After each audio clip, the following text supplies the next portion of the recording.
Hello student, आज हम पढ़ेंगे यूनिट 6 जैव प्रक्रम। जैव प्रक्रम का फर्स्ट पार्ट हमने पहले पढ़ चुके हैं। आज हम पढ़ेंगे पार्ट 2।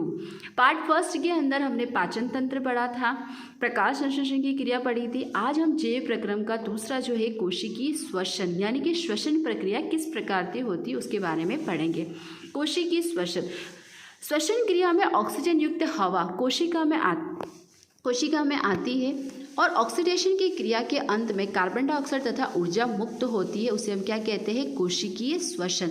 जो प्रक्रिया क्या हो रही है सेल के अंदर, सेल मतलब कोशिका के अंदर हो रही, तो ऑक्सीडेशन की प्रक्रिया के दौरान क्या होता है? ऑक्सीजन तो ग्रहण की जाती है और कार्बन डाइऑक्साइड तथा ऊर्जा को क्या किया जाता है? मुक्त किया जाता है। जैसा आप जानते हो कि सभी जीवों के अंदर क्या होता है? भिन्न भिन्न प्रकार का क्या होता है? श्वसन क्रिया होती है। तो उससे पहले हम पढ़ेंगे किस प्रकार से श्वसन प्रक्रिया होती है, कितने प्रकार की होती है। तो जैसे ग्लूकोज के बारे में आपको मैंने पहले पढ़ाया था, जब पाचन तंत्र पढ़ा था मैंने बताया था कार्बोहाइड्रेट जो क्या करता है, कार्बोहाइड्रेट है प्रोटीन से, और वशी अम्ल जो होता है कार्बोहाइड्रेट, और ये आपस में मिलकर क्या बनाते हैं? ग्लूकोज का निर्माण करते हैं। तो ग्लूकोज के 6 कार्बन अणु अगर किस में बदल जाते हैं? पायरुवेट के 3 कार्बन अणु में क्या हो जाते हैं? परिवर्तित हो जाते हैं। और ये प्रक्रिया कहाँ होती है? हमारी कोशिका द्रव्य में।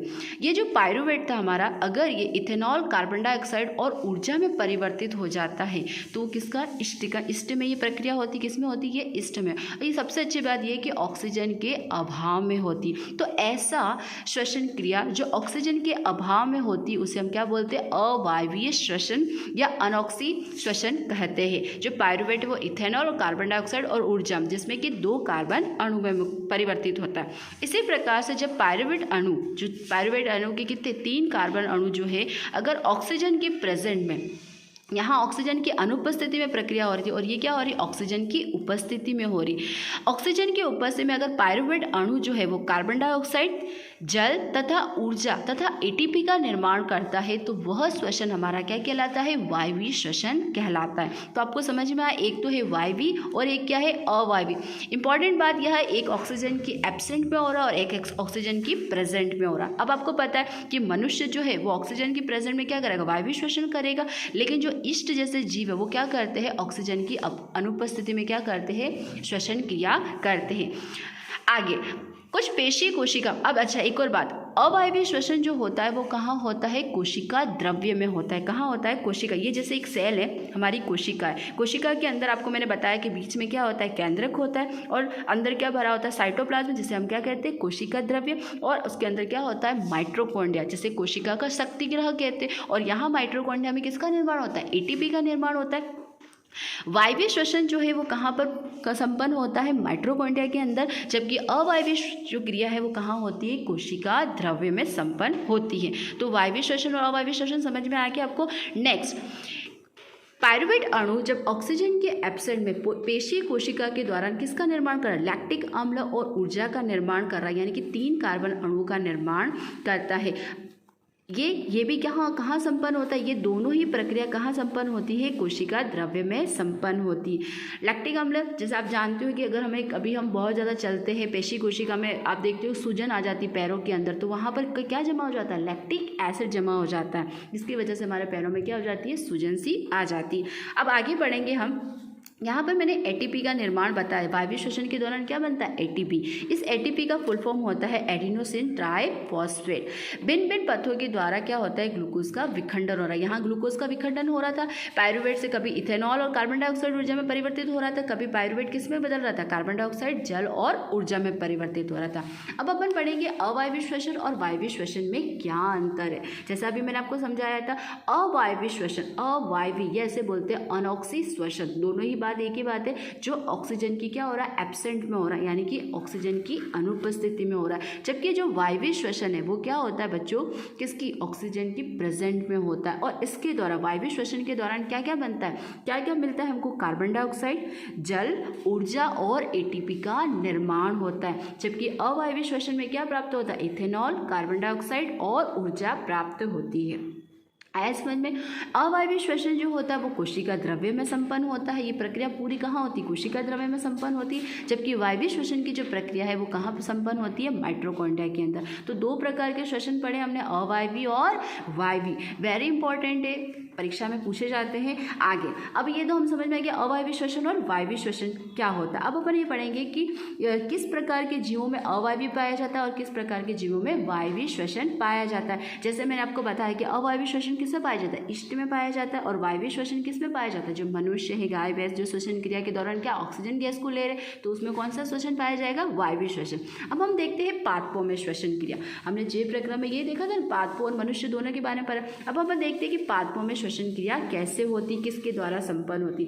जो ये पत्ती है, इस पत्ती के में क्या होते हैं, बहुत छोटे छोटे क्या पाए जाते हैं, छिद्र, जिसे हम क्या बोलते हैं, रंध्र। तो बच्चों श्वसन क्रिया जो होती है वो किसके द्वारा होती है, रंध्रों के द्वारा होती है। रंध्रों के द्वारा आपको जैसे पता है ये क्या करता है, ऑक्सीजन को तो क्या करता है, विमुक्त करता है वातावरण के अंदर, और कौन से गैस को लेता है, कार्बन डाइऑक्साइड को लेता है। यानी कि रंध्रों के द्वारा क्या होती है, श्वसन प्रक्रिया, और यही रंध्र क्या करते हैं, गैसों का आदान प्रदान करते हैं। तो आपको समझ में आया कि पादपों में कैसे श्वसन क्रिया होता है। अब अपन देखते हैं जैसे जलीय जीव है, जलीय जीव जैसे मछली है और भी जितने भी जो पानी में रहने वाले जीव है वो किस प्रकार से श्वसन क्रिया करते हैं। तो आपको जैसे दिखाई दे रहा है श्वसन क्रिया किसके द्वारा, इनके शरीर पे ऐसे देखे जाते हैं, इसको हम बोलते हैं क्लोम के द्वारा होता है। ये क्या होता है, जल के अंदर, जैसे जल का फॉर्मूला क्या होता है हमारा H2O, इसके अंदर ऑलरेडी क्या है, ऑक्सीजन। यानी कि पानी के अंदर उपस्थित ऑक्सीजन को क्या करते हैं, पानी के अंदर घुली ऑक्सीजन को ये क्या करते हैं, क्लोम द्वारा क्या करते हैं, श्वसन क्रिया करते हैं। ये वातावरण की तुलना में, जो बाहरी वातावरण की तुलना में क्या होती है, काफ़ी क्या होती है, ये कम होती है, जबकि वातावरण में ऑक्सीजन क्या होती है, अधिक मात्रा में पाई जाती है। जैसे आपको पता है कि जैसे ही हम फिश को बाहर निकालते हैं तो वो क्या हो जाती है, तड़प तड़प के मर जाती है। क्यों, क्योंकि वो वातावरण में घुली हुई ऑक्सीजन को ही क्या कर सकती है, ग्रहण कर सकती है।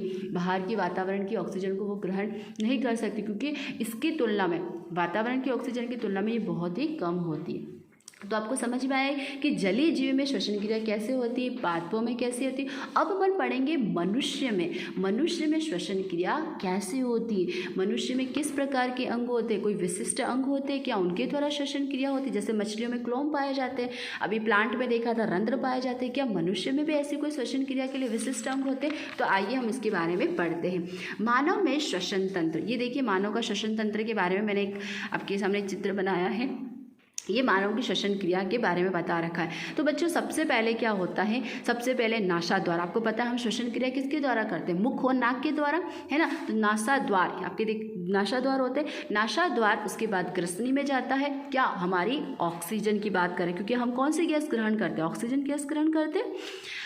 नासाद्वार से ग्रसनी में, ग्रसनी से कंठ में, फिर कहा जाता है श्वास नली में, श्वास नली से होकर श्वसनी में, श्वसनी से होकर श्वसनीय में, फिर आगे कुपिका और कुपिका कोश में जाते हैं। तो अब हम पहले पढ़ते हैं कि ये प्रक्रिया कैसे होती है। वातावरण में जो ऑक्सीजन होती है वो क्या होती है, हमारे नासाद्वार के द्वारा, नासाद्वार मतलब समझ में है, जो नाक जो हमारे होते हैं ना, उनके द्वारा क्या होती है, ये ऑक्सीजन हमारे शरीर में प्रवेश करती। नासाद्वार में आपको पता है कि बहुत सारे क्या पाए जाते हैं, दीर्घ रोम पाए जाते हैं। रोम यानी कि जब हेयर पाए जाते हैं, ये क्या करते हैं, सूक्ष्म जीवों को, धूल के कणों को क्या करते हैं, हमारे नासाद्वार के अंदर प्रवेश करने नहीं देते। और साथ ही साथ इसमें क्या पाया जाता है, श्लेष्म पाया जाता है। ये भी क्या करता है, उन अवांछित पदार्थों को क्या करता है, शरीर के अंदर प्रवेश नहीं करने देता है। तो जो ऑक्सीजन थी नासाद्वार के द्वारा कहाँ जाएगी, ग्रसनी के अंदर। ये देखो बच्चों, ये ग्रसनी, ये नासाद्वार था, उसके बाद ये जो हमारे को दिखाई दे रहा है ये हमारी क्या है, ग्रसनी। ग्रसनी से होता हुआ वो कहाँ जाता है, कंठ के अंदर। कंठ आप जानते हो, कंठ से होते हुए जो ऑक्सीजन थी वो कहाँ जाती है, श्वास नली के अंदर। कौन सी नली के अंदर, श्वास नली। श्वास नली में इस प्रकार के आपको दिखाई दे रही है, जैसे उल्टे सी के आकार का दिखाई दे रहा है, ये हमारी क्या होती है, उपास्थि वलय होती है, जिससे ये उपास्थि वलय क्या करती है, ऑक्सीजन को आसानी से क्या करते हैं, शरीर के अंदर प्रवेश करने में क्या करती है, मददगार करती है। ये सी आकार के दिखाई दे रहे हैं, इसे हम बोलते हैं उपास्थि वलय। श्वास नली से होते हुए आप देख रहे हो, जैसे ये हमारे जो दो पार्टीशन हो रहे हैं, दो पार्टीशन मतलब समझ में आ रहा है, ये हो रही श्वसनी। श्वसनी देखो यहाँ पर मैंने वो चित्रों को अच्छे समझा, ये तो हमारी श्वास नली थी। श्वास नली के बाद ये श्वास नली क्या हो रही है, दो भागों में क्या हो रही है, डिवाइडेड, यानी कि दो भागों में विभाजित हो रही है, जो श्वसनी कहलाती। क्या कहलाती बच्चों, श्वसनी। ये श्वसनी जो है वो कहाँ जाके श्वसनिया में खुलती है, दिखाई दे रही है आपने, श्वसनी को आगे देख रहे हो कि और भागों में विभाजित हो रही है, जिसे हम क्या बोलते हैं, श्वसनिका। क्या बोलते हैं बच्चों, श्वसनिका कहते हैं। अब इस श्वसनिका में क्या होती है, कुपिका लगी होती है। ये जो कुपिका ये कैसी होती है, गुब्बारे नुमा। आप गुब्बारे जानते हो ना, गुब्बारे नुमा होती। तो हमारी जो ऑक्सीजन है वो कहाँ पर प्रवेश कर गई, अब कुपिका के अंदर। और जैसे ही ऑक्सीजन कुपिका के अंदर प्रवेश करती है तो ये कुपिका क्या हो जाती है बच्चों, फूल जाती है। जैसे आप हवा को गुब्बारे के अंदर भरोगे तो गुब्बारे क्या हो जाते, फूल जाते। उसी प्रकार जैसे ही हमारे शरीर में क्या हो जाती है, ऑक्सीजन प्रवेश कर जाती है, तो ये जो कुपिका है, ये कुपिका क्या हो जाएगी, फूल जाएगी। और कुपिका जैसे ही फूलती है तो हमारे यहाँ पर डायफ्राम पाया जाता है। क्या पाया जाता है, ये डायफ्राम। जैसे ऑक्सीजन को हम लेते हैं तो डायफ्राम क्या हो जाता है, चपटा हो जाता है। आपको समझ में आया कुपिका किस तरह से फूल जाने के बाद ये कुपिका क्या होती है, कुपिका के अंदर बहुत सारे क्या होते हैं, कुपिका कोश पाए जाते हैं। ये कुपिका कोश में पाए जाते हैं। ये देखो मैंने यहाँ पर कुपिका का अच्छे से बड़ा सा डायग्राम बनाया है जिससे आपको क्लियर हो जाए। कुपिका जो होती है एक गुब्बारे के समान होती है जिसमें बहुत सारी क्या पाई जाती है, रुधिर नलिकाएँ पाई जाती है, रुधिर वाहिकाएँ पाई जाती है। तो ऑक्सीजन कहाँ मिल गई, रुधिर वाहिकाओं के अंदर, रुधिर कोशिकाओं के अंदर, और रुधिर कोशिका से वो किस में मिल गई, रुधिर के अंदर मिल गई। और यहाँ पर दो जो पाए जाते हैं उसको क्या बोलते हैं हम, फुसफुस। जैसे आप जानते ही हो कि जैसे ही ऑक्सीजन प्रवेश करते हैं फुसफुस क्या हो जाते हैं, फूल जाते, और जैसे ही गैस बाहर निकलती तो क्या हो जाती है, सिकुड़ जाते। अब ये तो हमने पढ़ लिया कि ऑक्सीजन कैसे प्रवेश करती। अब हमें ये देखना है कि हमारे शरीर से हम क्या करते, कार्बन डाइऑक्साइड को निमुक्त करते। तो कार्बन डाइऑक्साइड कैसे निमुक्त होती, तो यही प्रक्रिया कुछ उल्टी चलती है। शरीर के द्वारा, क्या बोला मैंने, शरीर के द्वारा क्या होता है, कुपिका के अंदर कौन सी गैस, कार्बन डाइऑक्साइड आके मिल जाती है। और कार्बन डाइऑक्साइड क्या होती है, कुपिका के अंदर, ये देखिए कुपिका के अंदर कार्बन डाइऑक्साइड, और ये कुपिका से कहाँ जाएगी, कुपिका कोश से कुपिका में जाएगी, फिर श्वसनी में जाएगी, श्वसनी से होकर श्वसनी में जाएगी, और श्वसन नली में जाएगी, फिर कंठ, और कंठ से होते हुए ग्रसनी, और ग्रसनी से होकर कहाँ होगी, नासाद्वार में। ये पहले प्रोसेस सीधा चल रहा था, और जब कार्बन डाइऑक्साइड गैस निकल रही है तो ये प्रोसेस क्या हो रहा है, उल्टा हो रहा है या नहीं हो रहा। और नासाद्वार के द्वारा हम क्या कर रहे हैं, CO2 को क्या कर रहे हैं, हमारे शरीर से क्या कर रहे हैं, निमुक्त कर रहे हैं, यानी कि बाहर की तरफ क्या भाग रहे हैं। तो आपको समझ में आया किस प्रकार से ऑक्सीजन को हमने ग्रहण किया और कार्बन डाइऑक्साइड को किस तरह से हमारे शरीर से बाहर निकाला। जैसे ऑक्सीजन अब कहाँ जाके, रुधिर कोशिका से होकर कहाँ मिल गया, रुधिर के अंदर मिल गया, रुधिर वाहिका से मिल गया। अब रुधिर वाहिका के अंदर क्या पाया जाता है बच्चों, श्वसन वर्णक पाए जाते हैं। क्या पाए जाते हैं, श्वसन वर्णक। जो श्वसन वर्णक होता है उसका नाम होता है हीमोग्लोबिन, और ये हीमोग्लोबिन क्या करता है, ऑक्सीजन में बंध बनाने का कार्य करता है। और ये हीमोग्लोबिन कहाँ पाया जाता है, RBC के अंदर। आपको पता है ना, RBC लाल रक्त कणिका के अंदर क्या पाया जाता है, हीमोग्लोबिन पाया जाता है। और ये हीमोग्लोबिन में जैसे ही ऑक्सीजन मिल जाता है तो ये क्या करता है, पूरे शरीर के अंदर क्या करता है, शरीर के विभिन्न भागों तक क्या करता है, ऑक्सीजन को पहुंचाने का कार्य करता है। तो आपको समझ में आया, क्लियर हो गया कि बॉडी में किस प्रकार से क्या होता है, किस तरह से हमारी क्या कहते हैं, ऑक्सीजन कैसे प्रवेश करती है और कार्बन डाइऑक्साइड गैस कैसे क्या करती है, बाहर निकलती है। आगे नेक्स्ट हम पढ़ेंगे उत्सर्जन। उत्सर्जन क्या होता है, अभी हमने श्वसन क्रिया पढ़ी थी, उसी के बाद हम क्या पढ़ रहे हैं, उत्सर्जन पढ़ते हैं। उत्सर्जन क्या होता है, जैसे मैं आपको एक छोटी सी डेफिनेशन बताऊँ कि हमारे शरीर से वो अपशिष्ट पदार्थ यानी कि जो वेस्ट पदार्थ है वो हमारे शरीर से जब बाहर त्यागे जाते हैं, यानी कि बाहर निमुक्त किए जाते हैं, उन्हें हम क्या कहते हैं, उत्सर्जन कहते हैं। जैसे फॉर एग्जांपल आप देखते हो कि हमें पसीना होता है, तो ये पसीना क्या है, हमारा उत्सर्जित पदार्थ है। फिर हम मल मूत्र ये सब उत्सर्जित करते हैं या नहीं करते, तो ये सारे जो वेस्ट पदार्थ है जो हमारे शरीर से बाहर निकलते हैं उन्हें हम क्या कहते हैं, उत्सर्जित पदार्थ। देखिए हम डेफिनेशन पढ़ते हैं, प्रकाश संश्लेषण, जैसे हमने देखा था प्लांट के अंदर भोजन बनाने के लिए कौन सी प्रक्रिया होती है, प्रकाश संश्लेषण। और श्वसन से जनित जो वर्ज्य पदार्थ होते हैं, वर्ज्य गैसेस यानी कि जो वेस्ट पदार्थ है या जो गैसेस है उनको कैसे बाहर निकाला जाता है। तो उत्सर्जन वह जैव प्रक्रम जिसमें हानिकारक उपापाची वर्ज्य पदार्थों का निष्कासन होता। अभी मैंने जैसे डेफिनेशन से पहले आपको मैंने कुछ समझाया था कि उपापचय का मतलब क्या होता है, मेटाबॉलिज्म के दौरान ये जो वर्ज्य पदार्थ है, जो हानिकारक पदार्थ हैं उनको हमारे शरीर से बाहर निकालना क्या कहलाता है, उत्सर्जन कहलाता है। फॉर एग्जांपल मैंने आपको बता दिया बच्चों, पसीना है, मल है, मूत्र है, आया समझ में। उपापचय क्रियाओं में जनित नाइट्रोजन युक्त पदार्थों को निकालना। अब आपको पता है हमारे शरीर के अंदर बहुत सारे हानिकारक पदार्थ होते हैं जिसमें नाइट्रोजन युक्त पदार्थों को क्या किया जाता है, उस उत्सर्जन अंगों के द्वारा क्या किया जाता है, बाहर की तरफ क्या किया जाता है, निष्कासित किया जाता है। अब देखेंगे हम कि किस प्रकार से उत्सर्जन होता है, एक कोशिकीय जीवों में कैसे होता है, बहुकोशिकीय जीवों में कैसे होता है। तो एक कोशिकीय जीवों के बारे में पढ़ते हैं। एक कोशिकीय जीवों का सबसे अच्छा उदाहरण हमारा कौन है, अमीबा, पैरामीशियम, जैसे आपको पता है कि अमीबा का कोई अपना स्ट्रक्चर नहीं होता है, ठीक है, और ये सारी प्रक्रिया क्या करता है, एक कोशिका के दौरान करता है, एक कोशिका के दौरान करता है, एक कोशिका के द्वारा करता है। और ये जो प्रक्रिया होती है वहाँ कहाँ पर होती है, सतह पर होती है। इन अपशिष्टों को शरीर की सतह से जल में विसर्जित किया जाता है। ये क्या करता है, अपने जो अपशिष्ट पदार्थ होते हैं उनको क्या करता है, शरीर से क्या करता है, बाहर की तरफ क्या करता है, विसर्जित करता है जल के द्वारा। यानी कि जहाँ पर भी अमीबा होता है ये क्या करता है, सतह से क्या करता है, जल के अणुओं के द्वारा क्या करता है, उत्सर्जित पदार्थों को बाहर की तरफ त्याग देता है। लेकिन बहुकोशिकीय जीवों में क्या होता है, बहुकोशिकीय जीवों में किस प्रकार से होता है, तो जटिल बहुकोशिकीय जीवों में विशेष प्रकार के विशिष्ट अंगों का उपयोग किया जाता है। तो सबसे पहले हम पढ़ेंगे मानव में उत्सर्जन किस प्रकार से होता है, क्योंकि बहुकोशिका का सबसे अच्छा उदाहरण कौन है, मानव। आपको पता है ना कि बहुकोशिकी का उदाहरण है, क्योंकि इसके अंदर बहुत सारे सेल्स पाए जाते हैं और प्रत्येक सेल्स का क्या होता है, अलग अलग कार्य होता है। तो हम पढ़ेंगे मानव में उत्सर्जन तंत्र। तो देखिए यहाँ पर मैंने एक स्ट्रक्चर बनाया है, आप देख सकते हैं, ये हमारा क्या है, उत्सर्जन तंत्र। देखिए सबसे पहले यहाँ पर आपको दिखाई दे रही है वक्र क्या होता है बच्चों, आपको पता है, नेफ्रॉन, जिसे हम किडनी भी कहते हैं, ये एक जोड़ी पाई जाती है हमारे शरीर के अंदर, पाई जाती है एक जोड़ी वक्र।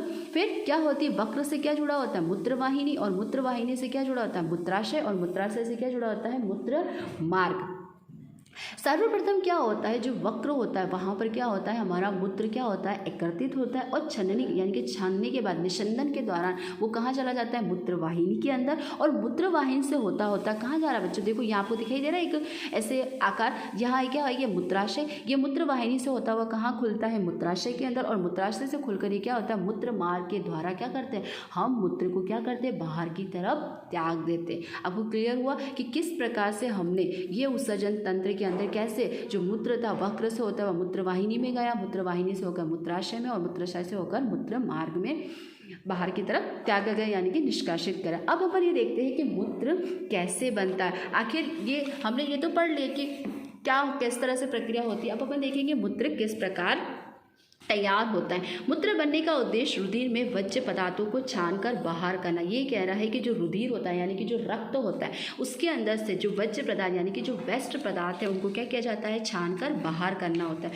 फुसफुस से CO2 यानी कि रुधिर से अलग करना, यानी कि फुसफुस के अंदर जो कार्बन डाइऑक्साइड थी उसको भी रुधिर से क्या करना, अलग करना। तो आप देख रहे हो पहले तो हमने क्या था, रुधिर से वेस्ट पदार्थों को निकाला, फिर क्या देखा, फुसफुस के अंदर से कार्बन डाइऑक्साइड पदार्थों को अलग किया, जबकि नाइट्रोजन वज्र पदार्थ जैसे यूरिया, यूरिक अम्ल वक्र में रुधिर से अलग कर दे। और यूरिया और यूरिक अम्लों को भी क्या किया जाता है, वक्र से क्या किया जाता है, वक्र यानी कि रुधिर से क्या किया जाए, अलग किया जाता है। ये कोई आश्चर्य की बात नहीं है कि वक्र में आधारी निस्संदन एकक फुसफुस की तरह बहुत ही पतली भित्ति वाली रुधिर केशिका या का गुच्छा होता है। हमारा जो वक्र होता है उसमें मिलियंस ऑफ क्या पाई जाती है, केशिकाएं पाई जाती है। केशिका मतलब क्या होती है, पतली पतली नलिकाएं पाई जाती है, एक गुच्छे की तरह। गुच्छा देखा आपने, चाबी का गुच्छा, उसी प्रकार से क्या होती है, बहुत सारी नलिकाएं पाई जाती है। वक्र में प्रत्येक केशिका गुच्छ एक नलिका के कप के आकार के है, सिरे के अंदर की ओर होता है, कप के नुमा एक सिरे के अंदर की तरफ। ये नलिका छने हुए मूत्र को क्या करती है, एकत्रित कर रही। आपने देखा कि रुधिर से जो वेस्ट पदार्थ था वो, कार्बन डाइऑक्साइड से वेस्ट पदार्थ था वो, यूरिक अम्ल से जो वेस्ट पदार्थ, वेस्ट मतलब वज्र पदार्थ, समझ में आया, जो अनावश्यक पदार्थ है उनको क्या कहता है, एक तरह से मूत्र को क्या किया जाता है, एकत्रित किया जाता है। प्रत्येक वक्र में ऐसे अनेक निस्संदन एकक होते हैं जिन्हें हम क्या कहते हैं, वक्राणु या क्या कहते हैं, नेफ्रॉन कहते हैं। जैसे अभी अपन ने पढ़ा था, सैम के आकार के वक्र देखे थे, एक जोड़ी जो हमारे शरीर में पाए जाते हैं, वक्राणु कहते हैं, जो आपस में निकटता से पैक रहते हैं। प्रारंभिक निस्संदन में कुछ पदार्थ जैसे ग्लूकोज, अमीनो एसिड्स, लवण और प्रचुर मात्रा में जल रह जाते हैं। जैसे जैसे मूत्र इस नलिका में प्रवाहित होता है इन पदार्थों के चयनित पुनर्वसन होता है। देखिए बच्चों, जो वक्र था उसका आंतरिक स्ट्रक्चर हम देख रहे हैं कि इसके अंदर किस प्रकार से केशी की गुच्छ यानी कि पतली पतली नलिकाएं पाई जाती है। और इस नलिका के अंदर देखो, ये वक्राणु की नलिका का भाग है, और किस प्रकार से इसमें क्या होता है, रुधिर को छाना जाता है यानी कि छनित किया जाता है। और छनित करने के बाद जो वेस्ट पदार्थ है उससे किस प्रकार से मूत्र का निर्माण होता है।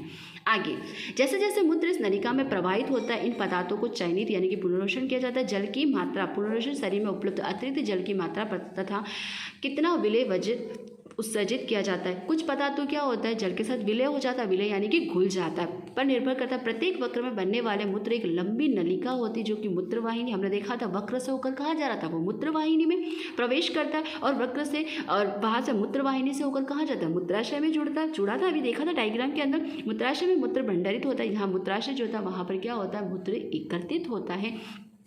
जब तक ये फैले हुए मूत्राशय का दाब मूत्र मार्ग द्वारा उसे बाहर ना कर दे, एक प्रेशर यानी कि एक दाब लगने के द्वारा जब तक वहाँ पर एकत्रित किया जाता है, जब तक कि मूत्र मार्ग के द्वारा क्या किया जाता है, उस मूत्र को बाहर की तरफ निष्कासित यानी कि त्यागा नहीं जाता। और मूत्राशय के अंदर क्या पाई जाती है, पेशी कोशिका, जिसकी वजह से क्या होता है, उस सिकुड़न की वजह से क्या होता है, मूत्र को क्या किया जाता है, बाहर की तरफ तागा जाता है। अतः ये तंत्रिका नियंत्रण, इसकी चर्चा हम कर चुके। तो आपको समझ में आया कि किस प्रकार से ये जो हमारा कौन सा मानव का उत्सर्जन तंत्र था, किस प्रकार से मूत्र का निर्माण हुआ, किस प्रकार से केशी की गुच्छा के द्वारा आगे हुआ, वक्र से होता है मूत्रवाहिनी, मूत्रवाहिनी से हो गया मूत्राशय और मूत्र मार्ग के द्वारा क्या किया, मूत्र को बाहर त्यागा गया। इसी प्रकार से हम आगे पढ़ेंगे पादपों के अंदर कि पादपों में उत्सर्जन किस प्रकार से होता है। अब आपको पता है पादपों में भी उत्सर्जन हो, उत्सर्जन मतलब समझ में आया बच्चों, वज्र पदार्थ यानी कि जो वेस्ट पदार्थ है उसको बाहर निकालना ही क्या कहलाता है, हमारा उत्सर्जन।